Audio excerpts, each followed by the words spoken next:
Praise the Lord. आज का मन्ना है पवित्र आत्मा का पहली बार मंडलाना। हम उत्पत्ति 1 अध्याय उसके दूसरे वचन में पढ़ते हैं, और पृथ्वी बेडौल और सुनसान पड़ी थी और गहरे जल के ऊपर अंधियारा था, और परमेश्वर का आत्मा जल के ऊपर मंडलाता था। हम उत्पत्ति 1 अध्याय उसके 1 वचन में हम पढ़ते हैं, आदि में परमेश्वर था, और इसलिए उस वचन में आकाश भी पाया जाता है।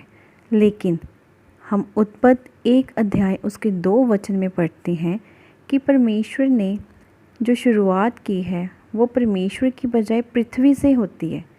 इसलिए वहाँ पर हम स्वर्ग को नहीं देखते, परंतु उसकी बजाय हम गड़बड़ी, खालीपन, गहरा जल और अंधकार को देखते हैं।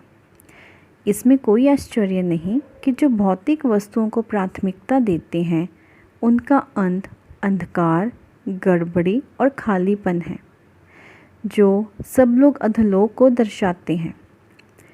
प्रिय परमेश्वर के बच्चे, परमेश्वर ही प्रथम हो, वही आपके जीवन में प्रत्येक विवरण का प्रारंभ करें।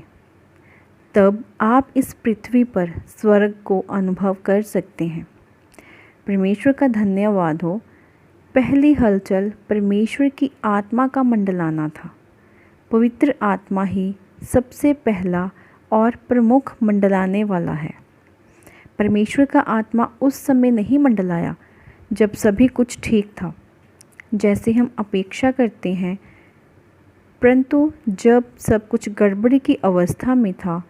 उस समय नहीं जब प्रकाश था, परंतु उस समय जब अंधकार था। उस समय नहीं जब सब गर्म थे, परंतु जब सब जगह केवल ठंडा पानी था। ये उन लोगों के लिए कितना उत्साहवर्धक विचार है जो एक शक्तिशाली संजीवन के लिए बाढ़ जोतते हैं और उसके लिए बिचवई करते हैं।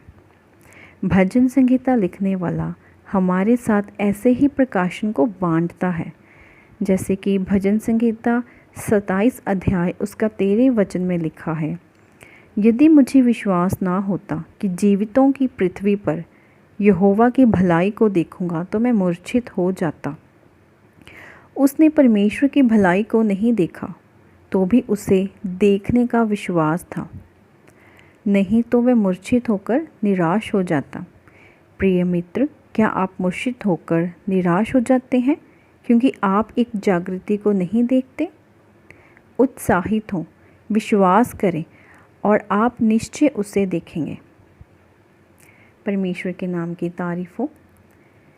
इस मन्ने में हमने आज पवित्र आत्मा के मंडलाने के बारे में पढ़ा है कि कैसे परमेश्वर का जो पवित्र आत्मा जो मंडलाया वो एक बेडौल और एक सुनसान जगह पर मंडलाया, ताकि परमेश्वर उस चीज़ को एक आकार दे सके, सुंदरता दे सके, उस चीज़ में एक उद्देश्य रख सके और उस चीज़ को एक महत्व दे सके। इसीलिए हमारे जीवन में भी परमेश्वर वही काम करना चाहता है। परमेश्वर के नाम की तारीफ हो। धन्यवाद।